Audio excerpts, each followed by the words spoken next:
नमस्कार, स्वागत आप सभी का YouTube channel knowledge TV Haryana. आज 10 जून मंगलवार सुबह सुबह 10 बड़ी खबरें सामने आ रही है सभी हरियाणा वासियों के लिए।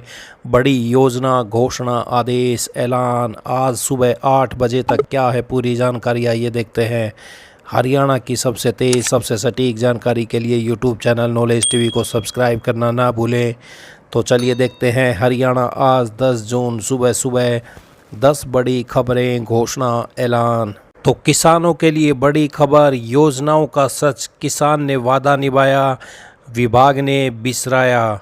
तो ये बड़ी अपडेट। कृषि मंत्री से बातचीत के दौरान किसानों को अब तक धान की सीधी बिजाई व फसल अवशेष प्रबंधन की प्रोत्साहन राशि क्यों नहीं मिली, तो किन्हीं कारणों से राशि में देरी हुई है। उनका कहना है किसानों को अधिक इंतज़ार नहीं करना पड़ेगा, जल्दी उनके खाते में राशि आ जाएगी, यह मेरा वादा है।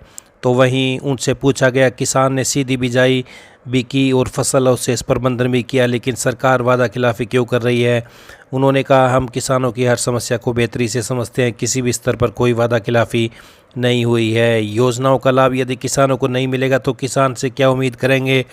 उनका कहना है कि हमारी सरकार हर स्तर पर किसानों की उम्मीद पर खरी उतरी है, भविष्य में किसान की हर जायज़ मांग को पूरा किया जाएगा। तो किसानों को जारी की जाने वाली प्रोत्साहन राशि समय से जारी की जानी चाहिए, इसके लिए समय सीमा तय करनी चाहिए ताकि किसानों में विश्वास बना रहे, ये कहना है गुरनाम सिंह चढ़ूनी का। भारतीय किसान यूनियन के प्रदेश अध्यक्ष का कहना है कि धान की सीधी बिजाई हो, फसल अवशेष प्रबंधन या फिर कृषि उपकरण अनुदान योजना, कृषि विभाग की सभी योजनाओं को पूरा करने में किसान पूरी शिद्दत से सरकार और विभाग का साथ देते हैं, लेकिन विभाग अपनी बारी में किसानों को योजनाओं का लाभ देना भूल जाता है। योजनाओं का लाभ लेने की प्रक्रिया बहुत जटिल है। किसान को उसके हिस्से का अनुदान समय पर मिलेगा तो प्रत्येक योजना की सफलता की गारंटी किसान की ओर से मिलेगी। प्रोत्साहन राशि तुरंत प्रदान की जाए। तो ये बड़ी अपडेट। धान की सीधी बिजाई व फसल अवशेष प्रबंधन की प्रोत्साहन राशि जल्द जारी कर दी जाएगी। तो ये बड़ी अपडेट आई। अगली बड़ी घोषणा देखते हैं। हरियाणा कर्मचारी चयन आयोग ने कई कैटेगरियों के पदों के लिए लिखित परीक्षा का आयोजन किया हुआ है, मगर उनके अंतिम परिणाम घोषित नहीं हो रहे हैं।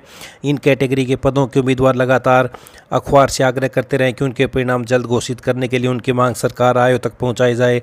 हरियाणा कर्मचारी चयन आयोग इन लगभग 10,000 पदों के लंबित परिणाम आगामी 30 जून तक घोषित कर सकता है। इसमें ग्रुप डी, कॉमर्स ग्रुप और पिछड़े वर्ग के उम्मीदवारों के पद शामिल हैं, जिनमें यह खुशी मिल सकती है। कॉमर्स ग्रुप के लगभग 1290 पदों के परिणाम घोषित करने के लिए पंजाब एवं हरियाणा हाईकोर्ट ने आयोग को हरी झंडी दे दी है। इसी तरह हरियाणा सरकार ने ग्रुप डी के 7,596 पदों के लिए चयन सूची भेजने का आग्रह किया आयोग से किया हुआ है। इन पदों के उम्मीदवार भी अंतिम परिणाम घोषित करने का इंतजार कर रहे हैं। इसी तरह पिछड़े वर्ग के जिन याचिकाकर्ता उम्मीदवारों को पंजाब एवं हरियाणा हाईकोर्ट ने मेरिट में आने वालों को राहत दिया है, उन्हें भी रिजल्ट घोषित होने का इंतजार है। तो 30 जून तक हरियाणा कर्मचारी चयन आयोग घोषित कर सकता है लगभग 10,000 पदों के पेंडिंग परिणाम। तो वहीं पुलिस सिपाही के 5600 पदों की भर्ती फिलहाल थमी हुई है, तो जल्द घोषित करेंगे पेंडिंग रिजल्ट, ये कहना है एचएसएससी चेयरमैन हिम्मत सिंह जी का।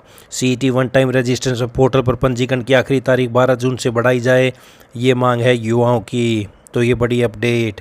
आइए अगली बड़ी घोषणा देखते हैं। हरियाणा सरकार की स्वामित्व योजना के अंतर्गत दुकानों की सबसे ज़्यादा बिक्री प्रदेश के 3 जिलों में हुई। इस योजना के तहत दुकानों को बेचने में गुरुग्राम, फरीदाबाद और यमुनानगर अव्वल हैं। स्वामित्व योजना के तहत 20 साल से काबिज दुकानों पर मालिकाना हक देने का प्रावधान है। योजना की शुरुआत 1 जून 2021 को हुई थी और 21 अप्रैल तक 6,852 आवेदन स्वीकृत किए जा चुके हैं। कई जिलों में अभी भी आवेदन लंबित पड़े हैं। तो ये बड़ी अपडेट स्वामित्व योजना को लेकर दुकानों की बिक्री में गुरुग्राम, फरीदाबाद व यमुनानगर अव्वल। आइए अगली बड़ी घोषणा देखते हैं। देश के बिजली कर्मचारियों और इंजीनियरों की सर्वोच्च body national coordination committee of electricity employees and engineer की राष्ट्रीय कोर कमेटी की सोमवार को हुई बैठक में राष्ट्रव्यापी हड़ताल का निर्णय लिया गया। बिजली विभाग के निजीकरण के खिलाफ और लंबित मांगों के निराकरण की मांग को लेकर 9 जुलाई को यह हड़ताल होगी। तो बिजली के निजीकरण के खिलाफ हड़ताल 9 जुलाई को देश भर के करीब 27 लाख बिजली कर्मियों ने किया हड़ताल में शामिल होने का फैसला। 2 जुलाई को उत्तर प्रदेश के बिजली कर्मियों के समर्थन देश भर में होंगे विरोध प्रदर्शन। कॉलेजों में अंडर ग्रेजुएट कॉलेज यूजीसी में दाखिले के लिए आवेदन तिथि बढ़ा दी गई है। अब अंतिम तिथि को 16 जून कर दिया गया है। अब हायर एजुकेशन का पोर्टल 16 जून तक खुला रहेगा, जिस पर यूजी एडमिशन के लिए विद्यार्थी अपना आवेदन कर सकेंगे। अभी मेरिट सूची जारी करने व ओपन काउंसलिंग को लेकर नया शेड्यूल जारी नहीं किया है। डीएचई ने पहले यूजी एडमिशन के लिए पोर्टल 9 जून तक खोला था, तो अब 16 जून तक आवेदन का मौका दिया गया है। डीएचई ने इस बार मई महीने में ही 12वीं का रिजल्ट घोषित होने के साथ ही पोर्टल खोल दिया था ताकि कॉलेजों में सत्र में देरी न हो, तो अब तारीख बढ़ा दी गई है। यूजी में दाखिले के लिए पोर्टल अब 16 जून तक रहेगा खुला। 9 जून थी अंतिम तारीख, अब डीएचई ने तारीख बढ़ाई है। अगली बड़ी घोषणा देखते हैं। हरियाणा के लाखों युवाओं के लिए राहत भरी खबर, नई सीईटी परीक्षा से बड़ी अपडेट।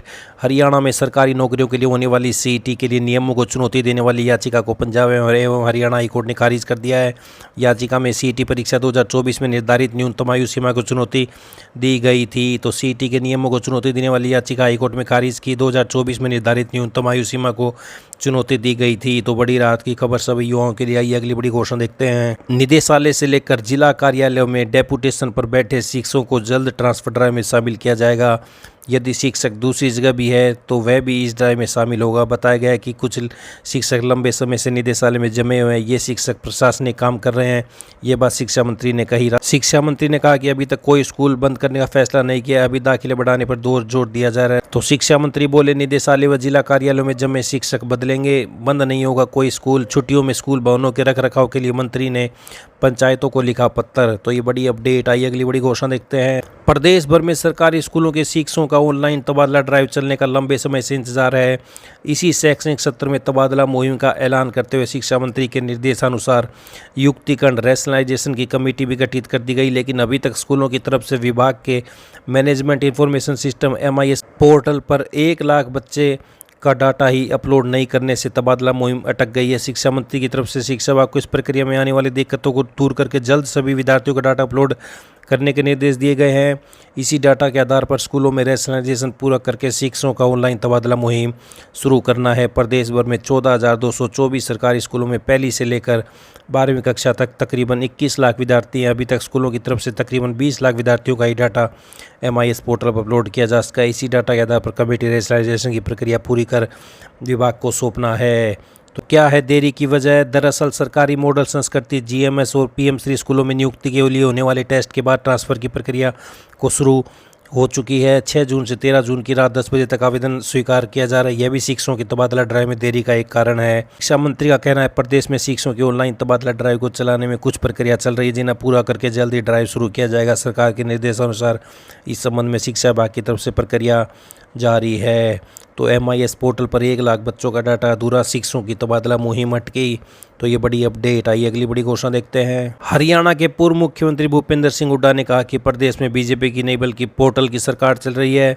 ऐसा पोर्टल जिसका सर्वर हमेशा डाउन रहता है और जो ज़रूरत पड़ने पर कभी काम नहीं करता। इसके चलते विद्यार्थी, अभ्यर्थी व लाभार्थी समेत हर वर्ग परेशान है। हुड्डा ने कहा कि कांग्रेस सरकार ने ऑनलाइन सुविधाओं की शुरुआत की थी। इसका मकसद तमाम सरकारी विभागों में सेवाओं से लेकर पंचायतों तक ऑनलाइन कर जनता को घर बैठे एक क्लिक पर सुविधाएं उपलब्ध कराना था, लेकिन बीजेपी ने इन ऑनलाइन सेवाओं का पूरा सिस्टम ही उल्टा कर डाला। ऑनलाइन काम करवाने के लिए भी लोगों को सरकारी दफ्तरों के चक्कर काटने पड़ रहे हैं।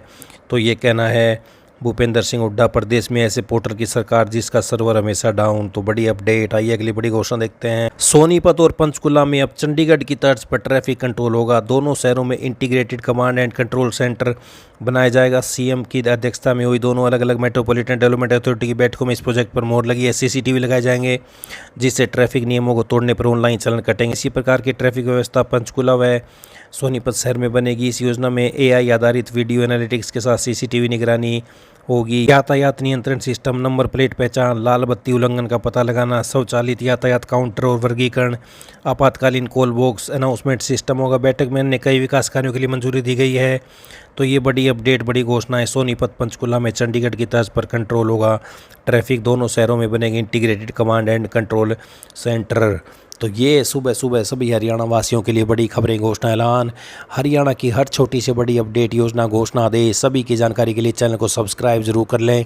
सब्सक्राइब करने के बाद घंटी का बटन जरूर दबाएं, जिससे अगली वीडियो का नोटिफिकेशन आपके पास पहुंच जाएगा और आपको पता चल जाएगा अगली वीडियो अपलोड कब हुई है। अगर आपने घंटी का बटन नहीं दबाया तो आपको नहीं पता चलेगा अगली वीडियो कब अपलोड की गई है। तो चैनल को सब्सक्राइब का बटन दबाने के बाद घंटी का बटन ज़रूर दबाएं। इस वीडियो को ज़्यादा से ज़्यादा लाइक करें, कमेंट करें, शेयर करें, सब्सक्राइब करें, ताकि ज़्यादा से ज़्यादा लोगों के पास यह जानकारी पहुंच सके। तो यहाँ पर आपको दिन भर सभी सबसे तेज़, सबसे सटीक जानकारी, योजना, घोषणा सभी की जानकारी सबसे पहले मिलती है।